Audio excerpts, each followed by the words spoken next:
Ya, Kejaksaan Agung menetapkan 3 tersangka baru kasus suap impor gula dan timah dengan terdakwa Thomas Lembong dan Harvey Muiz. Salah seorang tersangka TB merupakan Direktur Pemberitaan JAK TV. Penyidik pada Jaksa Agung Muda Tindak Pidana Khusus Kejaksaan Republik Indonesia mendapatkan alat bukti yang cukup untuk menetapkan 3 orang tersangka. Yang pertama, tersangka MS. Yang bersangkutan selaku advokat dengan surat penetapan tersangka nomor 21 tanggal 21 April 2025. Yang kedua, tersangka JS.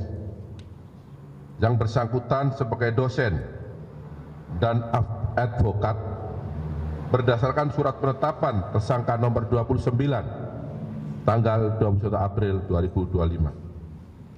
Yang ketiga, tersangka TB selaku Direktur Pemberitaan JAK TV berdasarkan surat penetapan tersangka nomor 30 tanggal 21 April 2025. Adapun hasil pemeriksaan terhadap para saksi dan para tersangka yang sebelum ditetapkan sebagai saksi, yang bersangkutan juga sebelum ditetapkan sebagai tersangka, yang bersangkutan terlebih dahulu diperiksa sebagai saksi, dapat diperoleh fakta-fakta sebagai berikut.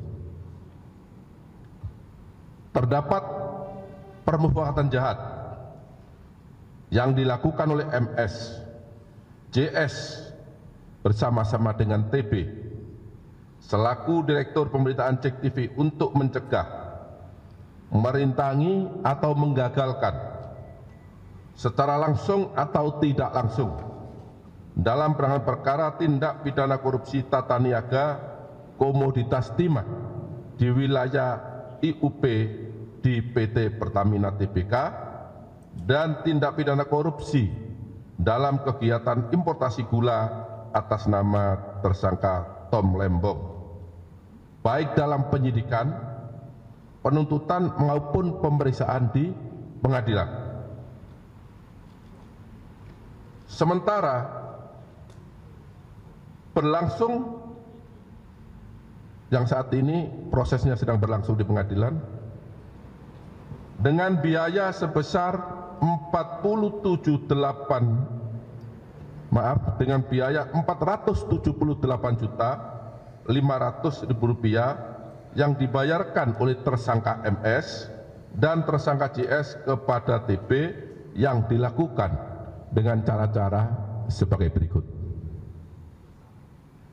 Tersangka MS dan tersangka JS mengorder tersangka TB untuk membuat berita-berita negatif dan konten-konten negatif yang menyudutkan kejaksaan terkait dengan penanganan perkara akuo, baik ketika di penyidikan, penuntutan maupun di persidangan, dan tersangka TB mempublikasikannya di media sosial, media online, dan JAK TV News sehingga kejaksaan dinilai negatif dan telah merugikan hak-hak para tersangka atau terdakwa yang ditangani oleh tersangka MS dan tersangka JS selaku penasihat hukum tersangka atau terdakwa.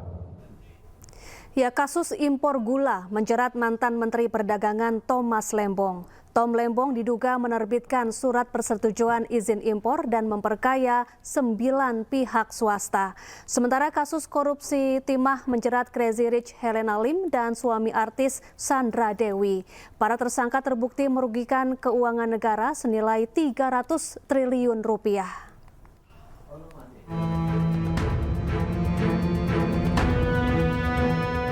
Mantan Menteri Perdagangan Thomas Dikasih Lembong terjerat dugaan korupsi impor gula pada tahun 2015-2016. Tom Lembong diduga melakukan perbuatan melawan hukum dengan menerbitkan surat persetujuan impor gula mentah pada tahun 2015 hingga 2016. Akibat keputusan itu, Tom Lembong dituduh telah memperkaya 9 pihak swasta dan merugikan negara. Total kerugian negara yang diakibatkan atas kasus ini adalah 578 miliar rupiah. Sidang kasus yang menjerat Tom Lembong masih bergulir. Terakhir, jaksa penuntut umum membawa 8 orang saksi ke pengadilan tipikor untuk memperkuat bukti-bukti.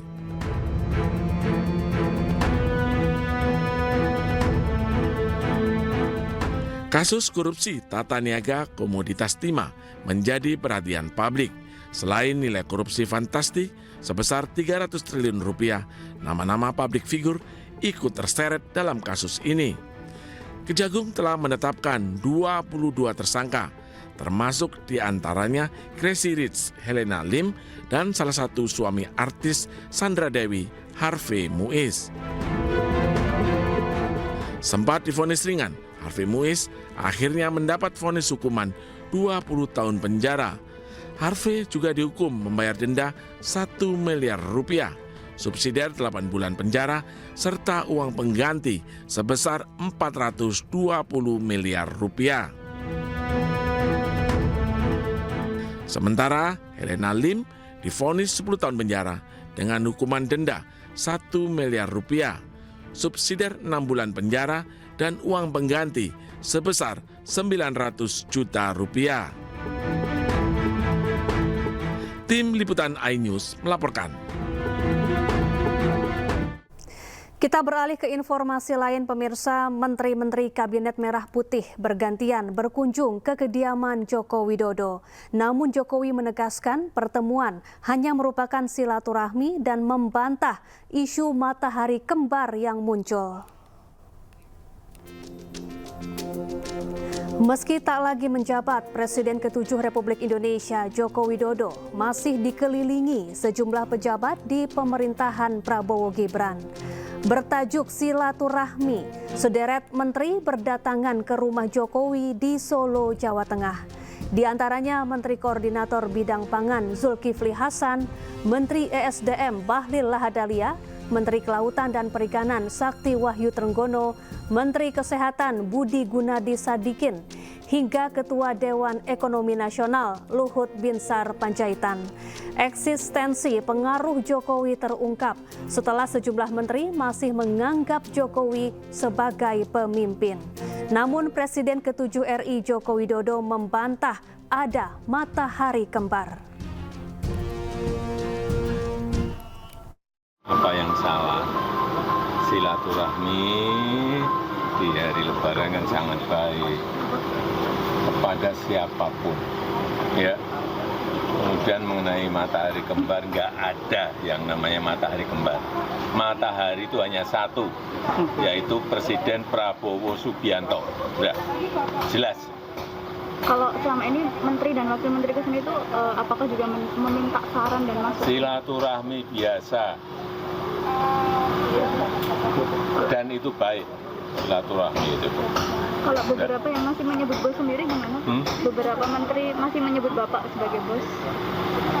Mantan bos. Tapi sudah silaturahmi dengan Pak Prabowo ya Pak ya? Oh sudah, hari Lebaran hari pertama itu video call. Nggak lama dengan beliau. Dengan Pak Ma'ruf juga nih Pak? Pak Ma'ruf juga, Pak Presiden Prabowo juga. Ya, matur nuwun Pak.